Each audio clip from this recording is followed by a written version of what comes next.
bertemu dengan seorang ustadz, kemudian ustadz itu bilang begini.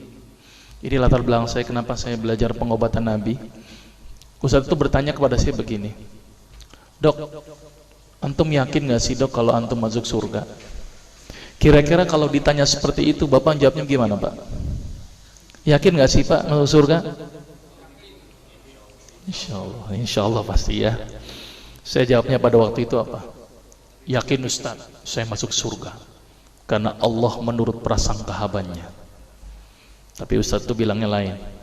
Kayaknya antum masuk neraka deh.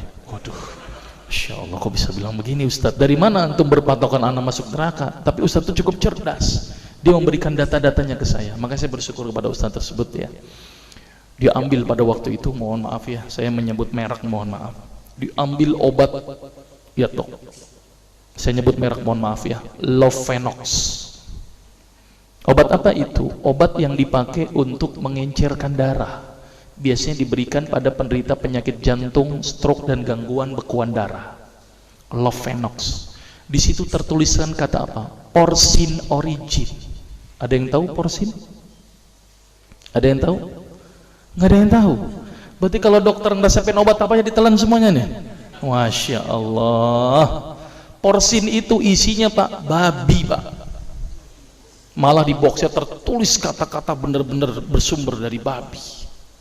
Saya bilang, waduh, berarti dok kalau antum ngeresepin porsin satu pasien, antum telan itu obatnya, kira-kira ibadah orang tersebut diterima nggak sama Allah? Diterima atau tidak? Tidak akan diterima dok. Siapa yang dipersalahkan nanti? Antum yang menuliskan resep. Satu. Diambil lagi obat yang kedua. Saya cerita latar belakang dulu ya sebelum saya terapi senyum. Diambil obat yang kedua. Pada waktu itu diambil apa? Actrapid. Apa itu? Insulin. Tulisannya apa? Human insulin. Jadi diambil dari manusia yang telah meninggal. Diambil pankreasnya, insulinnya, yang menderita penyakit kanker pankreas, dibuatlah obat. Berarti dokter sudah menyuntikkan manusia ke dalam manusia. Diambil lagi obat yang ketiga. Wah, luar biasa ini dokter. Apa Ustadz ini? Diambil obat namanya analsik. Apa itu analsik? Obat untuk pusing. Ini di kalangan dokter sering resep ini nih. Isinya apa? Antalgin dan diazepam. Diazepam, makanya kalau orang minum obat ini pasti ketagihan, saya yakin. Kalau minum obat warung nggak ngefek ini. Karena kenapa? Karena mengandung diazepam. Diazepam itu apa? Narkoba Pak. Bikin kita teler. Maka itu cara nyari uang paling gampang, kasih aja resepin analsik, pasti balik lagi dia. Karena kenapa? Narkobanya bikin kecanduan. Dia mengandung diazepam. Diazepam fatwa ulama bagaimana?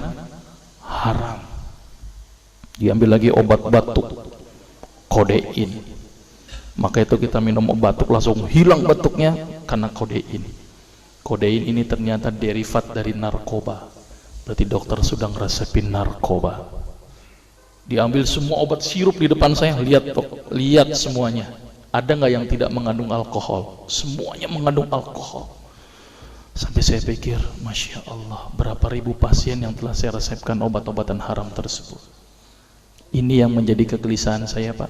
Maka itu saya beda haluan, kemudian belajar hadis, walaupun gak lulus-lulus biarin, gak apa-apa. Terus kemudian saya melihat ada sesuatu yang salah. Kenapa? Karena agama Islam tidak dipelajari secara benar. Banyak umat Islam saat ini belajar akidah, belajar akhlak, belajar fikih. Tapi lihat, pernahkah umat Islam di sini belajar masalah kesehatan Islam? Sedikit sekali. Kajian-kajian tentang kedokteran Islam hampir tidak ada. Makanya tidak heran sekarang umat Islam yang notabene hebat menurut saya katanya, tapi ternyata banyak yang sakit karena dilupakan aspek ini. Mudah-mudahan ini menjadi awalan kita untuk mengkaji, karena kajian ini rutin Pak. Jadi saya mengisi kaji di beberapa kantor di Jakarta itu per kali pertemuan, per hadis, dan itu berhubungan dengan masalah kesehatan semuanya. Jadi ternyata Allah ini menurunkan ibadah, memerintahkan kita untuk sholat, puasa, tahajud, semuanya ini bukan untuk kepentingan Allah Pak. Allah nggak butuh sholat kita, Allah tidak butuh puasa kita. Ternyata Allah menurunkan ibadah adalah bentuk rasa sayang Allah kepada barang ciptaannya, yaitu manusia. Seperti halnya orang menciptakan motor, mobil, maka di maintenance itu dengan adanya servis. Maka Allah juga memaintenance barang ciptaannya, yaitu manusia, dengan servis. Servis yang dilakukan adalah dengan ibadah. Jadi kalau seandainya kita tidak melakukan ibadah, sama aja tidak mau servis diri kita sendiri. Saya akan terangkan ternyata semua amalan yang dicontohkan Rasul itu bermanfaat dari sisi kesehatan. Saya akan mulai nanti dengan terapi senyum ya. Ini lewat saja. Ini saya mohon maaf nyebutin obat-obatannya, mohon maaf ya.